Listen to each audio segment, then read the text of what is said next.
베레니스 에보트의 사진 세계 시작합니다. 미국에서는 베레니스 에봇으로 발음하는 사람도 많습니다. 미국 사진사를 보면 담대한 여성 사진가들이 꽤 많습니다.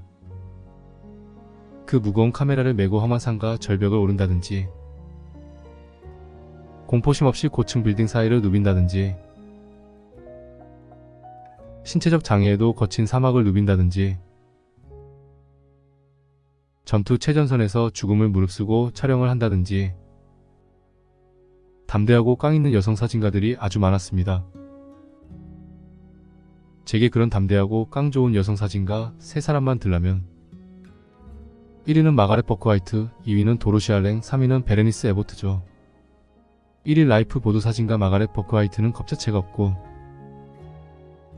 2위 다큐멘터리 사진가 도로시 알랭은 다리를 절면서 미대륙을 누볐고, 3위 베레니스 에보트는 최초의 타이틀을 가장 많이 가진 사진가였죠.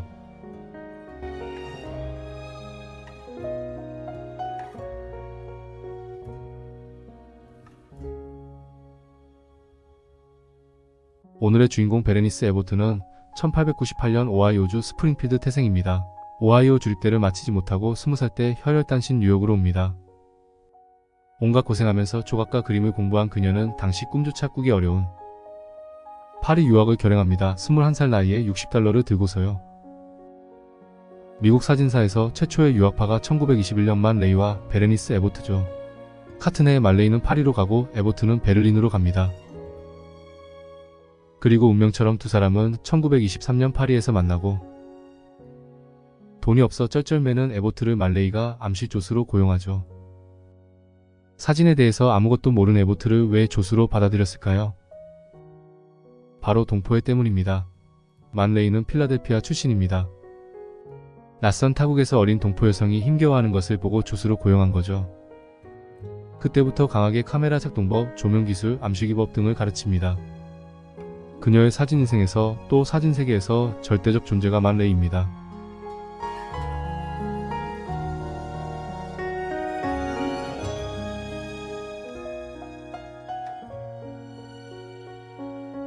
미국 사진사는 에보트가 기여한 업적이 3가지라고 말합니다.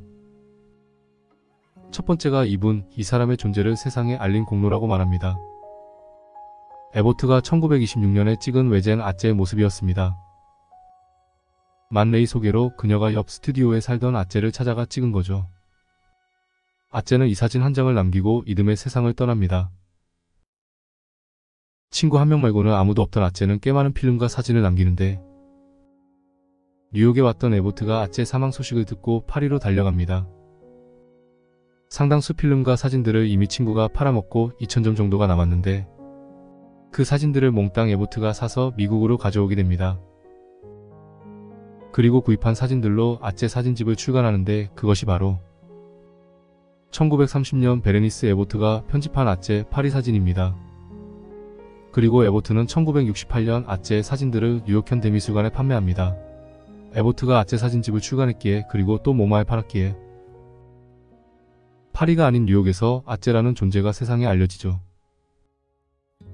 미국이 프랑스보다 먼저 아째의 존재와 사진의 가치를 알아본 것입니다.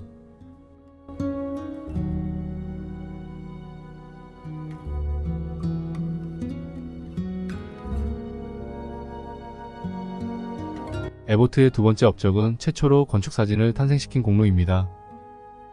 건축을 찍은 사람은 있었어도 건축사진으로 찍은 사람은 최초입니다. 1929년부터 1937년까지 뉴욕의 건축을 대형 카메라로 찍습니다. 이후 전시와 출판을 통해 나타나는데 1937년 체인징 뉴욕입니다. 미국 사진사에서 최초로 건축사진 분야가 등장하게 되는 거죠. 그러니까 파리의 건축사진 분야를 외젠 아째가 개척했다면, 아째 건축사진을 보고 감탄한 에보트가 뉴욕에 와서 개척한 것이죠. 20, 30년대 뉴욕의 건축사진은 누구도 에보트를 능가할 수 없었습니다. 이 사진 주목하시길 바랍니다. 너무 유명한 베레니스 에보트 사진입니다. 뉴욕 그랜드 센트럴역입니다. 지금도 수많은 사진가들이 찾아가서 사진을 찍는데 저런 햇살은 없습니다.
에보트의 세 번째 사진사적 업적은 물리, 과학사진 분야 개척입니다. 그러니까 최초로 과학사진 분야, 물리학사진 분야에 도전했다는 겁니다. 에보트 시대에는 온갖 물리실험, 과학실험, 의료실험이 요구되었습니다. 그런데 지금과 달리 카메라들이 모두 대형이니까 전문가가 필요했었죠.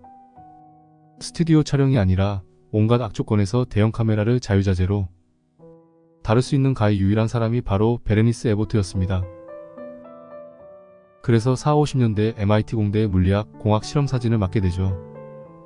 그녀의 과학사진은 새로운 분야를 개척한 미국 과학계의 감사이기도 합니다. 지금부터 보실 사진들은 시간 속 에보트의 모습들입니다.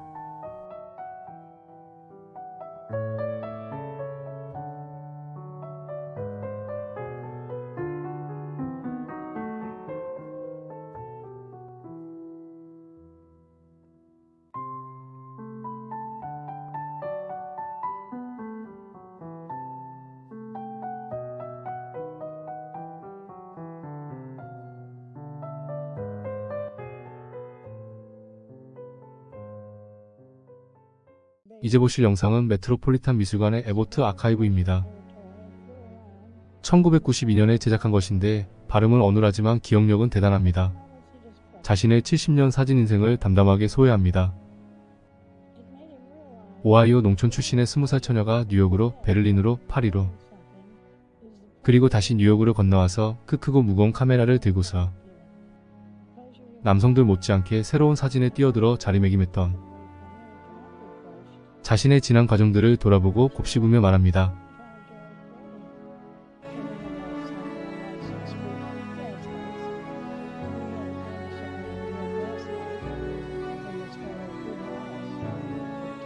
오하이오 주립대 시절의 베레니스 에보트입니다.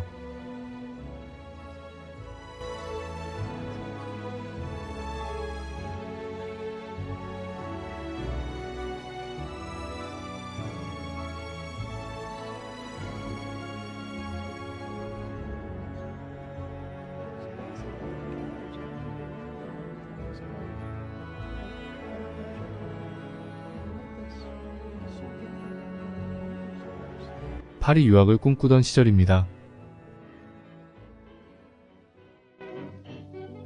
When I came to New York from Columbus, I landed in a blizzard down on 137 McDougal Street, right in the middle of Edna Millay. The lights, Jimmy Light was head of the Provincetown Players, the Province Chamberlain, and I got a little room there. We all paid the rent together. Judah Barnes lived there, Kenneth Burke, Malcolm Cowley. Well, there were so many artists around there. And I sort of 조각가가 되고자 떠난 파리였으나 만레이를 만나 인생이 바뀝니다. and they said, you belong over there. You don't really belong here at all. And I believed it very readily. America was no place for the artist. 앙드레 케르테츠, 브라사이 동유럽 작가들은 기차를 타고 파리로 갔지만 The poor girl. 만레이, 베레니스 에보트, 미국 작가들은 여객선을 타고 파리로 갔답니다. 그래도 파리는 걸어볼 만한 예술가들의 자유, 해방구였다고 말하네요.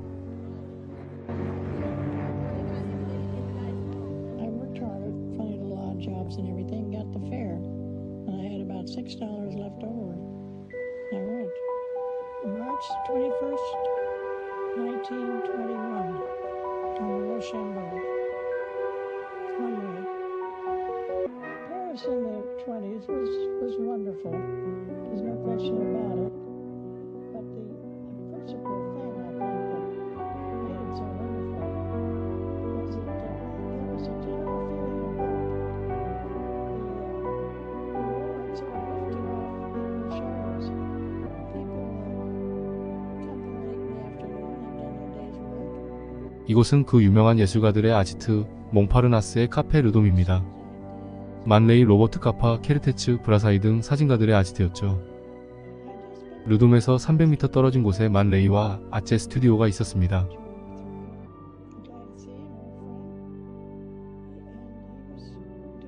카메라를 든 만레이입니다. 가장 빨리 자리 잡은 이방인이었죠. 그래서 많은 타지 예술가들에게 도움을 줄 수 있었습니다.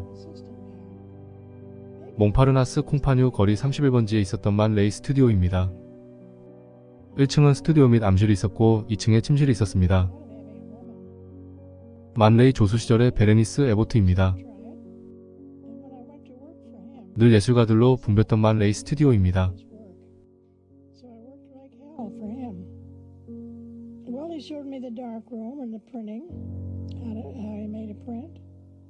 You see, I'd been studying drawing and sculpture, and I had a very plastic sense of sculpture, which 키키입니다. 지금도 콩파뇨 프리미어 거리에 가면 and I made very good prints. 만레이와 키키의 거리라는 현판이 붙어 있습니다. I only saw the work after he'd taken it, and I was working about 3 years. 지금도 그대로인 몽파르나스 콩파뇨 프리미어 거리입니다. 왼쪽은 이스트리아 호텔 그리고 바로 옆이 31번지 만레이 스튜디오가 있었던 건물입니다. 지금도 저 모습 저대로입니다. He had a camera. I think it was a little a small view camera. 아까 보신 외제는 아째 모습입니다. 1925년 만레이가 자신을 아째에게 소개했다고 말합니다.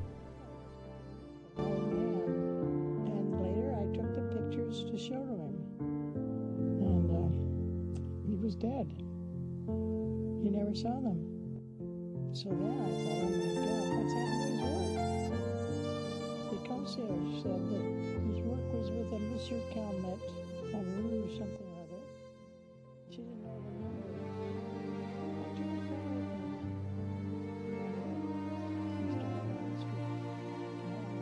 me. 이분은 메트로폴리탄 사진 큐레이터 마리아 모리스 햄부그입니다. 손꼽히는 외제는 아째 전문가입니다. 에보트가 아째를 발굴했다면 마리아 모리스 햄부그는 아째의 진가를 세계에 알린 분입니다.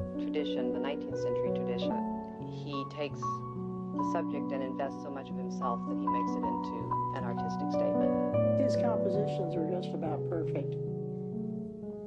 He knew absolutely where to put his camera. Now this is art. 에보트의 인터뷰 시점이 88세쯤이었는데 기억이 놀랍습니다. Selecting what is worthwhile to take the trouble about. Second place, you put your camera in the right place. And that has to be very selective. You can put it in 1,000 places. The same subject work. He sold them very cheaply. So when he died in 1927, Aceh was known not as an artist exactly. To most people, he was known as the great documenter of Paris. Atlantic. She lectured, she wrote articles. Decades have a special characteristic of their own. Certainly, the 20s was a very definite decade. It was wonderful for me because by going to France, I found myself in my own country. 여기까지가 1920년대 자신의 파리 시절 이야기였습니다.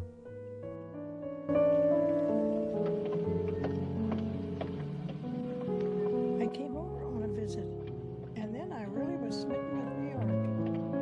1929, the beginning of it, and I was crazy about it. And then it changed a great. It has to be photographic. 여기서부터는 30년대 뉴욕 시절 이야기입니다. Visual found out the hard way that the morning light is so much weaker. Anything before 10 o'clock, the white light's very weak, especially then when film was 5 to 10 times slower. New York is full of New York. Certain things I wanted to take and put on my list. 2 weeks later, they'd be gone. But I knew, of course, I wanted to take Pennsylvania Station. It's a magnificent structure. How they could demolish that beautiful building, I just can't imagine. I can't conceive of it. The type of 체인징 뉴욕 찍을 때 사용한 카메라를 보여주고 있습니다. architecture in the city. 하나도 안 까먹고 카메라를 작동하는 것이 놀랍습니다.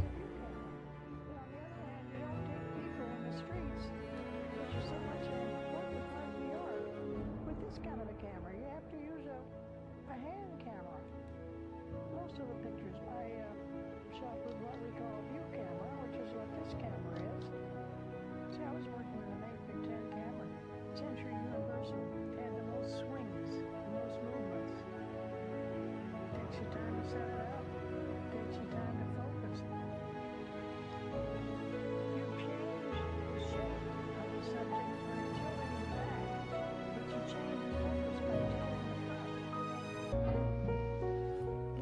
뉴욕 밤사진 이야기입니다. It was 15-minute exposure, but I had planned it pretty well because night views are very difficult. This building can be done only a few minutes of the day in the year. You have to take the shortest day in the year. Since most people leave their offices at 5, you have to go there and be set up and ready before then. After you take it, the lights begin to go out. The real way to do it. 1937년에 전시를 하고 사진집으로도 출간되었던 체인징 뉴욕입니다. 전체적인 이야기를 들어보면 뉴욕은 누구나 찍었을지 몰라도 최초로 제대로 분명하게 찍은 사람은 자신이었음을 말합니다.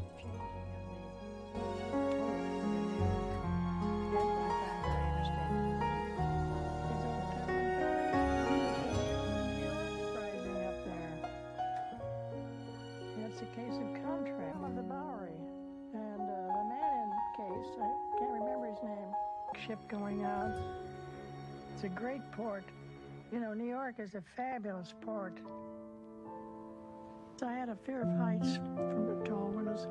I didn't get out on any ledge, but I held this big camera outside the window, which took all the daring I was capable of. The first time I couldn't do it, and I said, well, that'll never do. And I came back and determined to do it. A lot of those scenes in tall buildings you wouldn't see anywhere else in the world. They're utterly New York. And that, the small church and big buildings. In Europe, you see the big churches and small buildings, and here we had one Wall Street there. It wasn't even photography. Most photographs are documents by the very nature of the realistic image. When they try to make it a non-realistic image, they're imitating another medium. Therefore, you must be mighty careful of your subject. Selectivity is the key. I simply think you have to express your subject. If it's worth expressing, if it's not a trite subject. My problem was to express New York. For the most part, New York is so complex, so weird, and so full of stuff. You just look at it, you see it, and you select it. If it's photogenic, you photograph it. Many interesting things aren't photogenic at all, but when it's photography, it must be photogenic. That activity. I knew what I saw. If I liked what I saw, I did it. I think you have to be intensely personal and be true to yourself. And the subject matter that excites you is something you want to photograph. Something prompts you to take this picture. And you have to convey to the person who looks at it what it was that prompted you to take it. The city is full of every period, every epoch. Everything there comes out of the human gut. Everything that's built, every sign that's put up. In 1939, when the project to photograph New York had finished, I deliberated what I should do next. 여기서부터는 4, 50년대 에보트의 물리 과학사진입니다. The earth is a magnet. I was amazed to find that out. What I needed were the scientists to work with. I couldn't do it myself. It was a little too early in many of my plans. They were going to rehash the physics books of the country at MIT, and I called them up and went to see them. The first time in my life I sold myself very aggressively, and I'd never done that before. I was very amused at myself. I was almost 60. I said, you scientists are the worst photographers in the world. You need the best photographs in the world. And I said, and I'm the one to do it. There's nobody else to do it. 본인이 직접 찍고 현상하고 프린트했던 모습을 보여줍니다. 사진의 사인까지도요.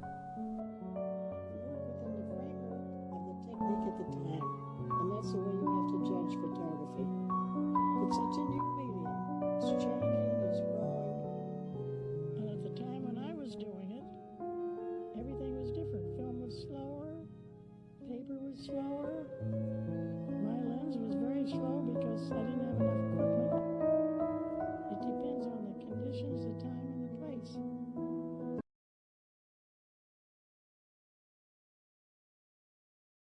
베레니스 에보트는 93살까지 살았던 And in some sense, 당시로서는 장수 사진가였습니다. which means that you have observed plenty. 말년에 경치 좋은 메인주 몬슨시에서 살다가 떠났지요. It's ordinary women. If they're 이제 보실 영상은 베레니스 에보트 사진 아카이브 담당자 인터뷰입니다. 짧지만 명쾌하게 베레니스 에보트가 어떤 사진가였는지 말합니다. 번역이 필요 없을 정도로 명료하게 핵심만 말해주고 있습니다.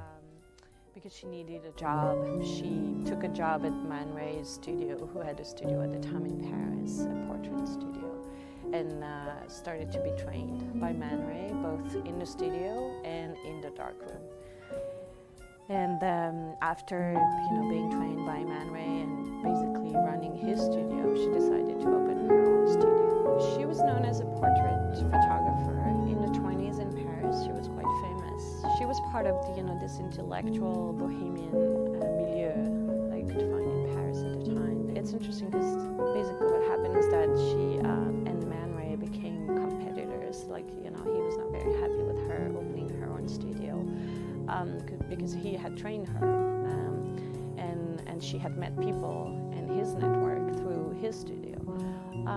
But she was a very good photographer, so she moved back to New York, reopened a studio, and started to work on her main project, which is known as Changing New York Project, which is a big documentation on the city of New York, which at the end of the 20s, beginning of the 30s, was changing dramatically. They were building the skyscrapers, and there was a massive change in the architecture and urbanistic landscape, and she was interested in that, in documenting this.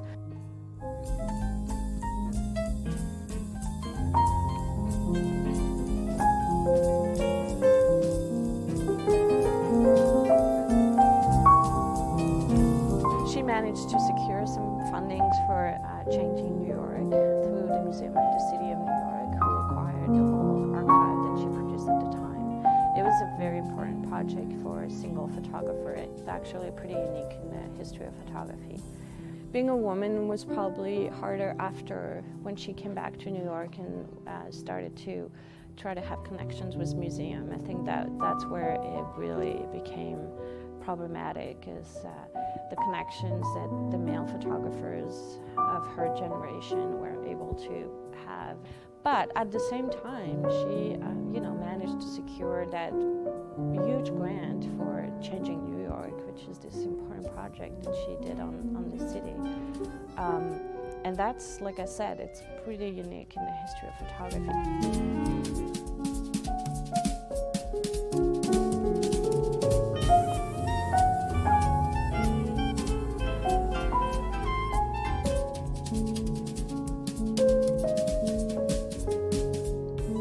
Collection came up on the market, and it was acquired and then gifted to us. One of the reasons was our mandate is to collect archives and photography collections, and we have this specific mandate about female archives that we give ourselves. So it's not a mandate per se, but we try to focus on female archives. So it was a good fit.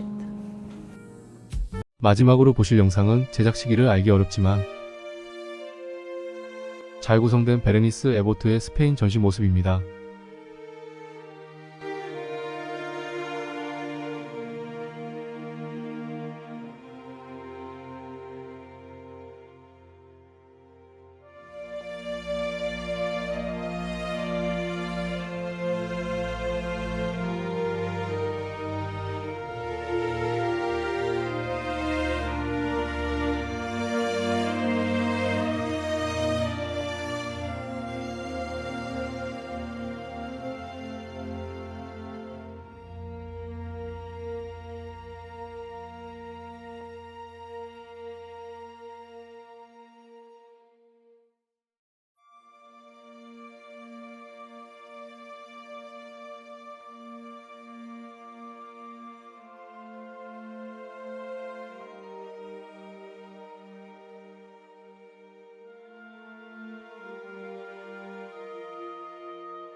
지금까지 베레니스 에보트의 사진 세계였습니다.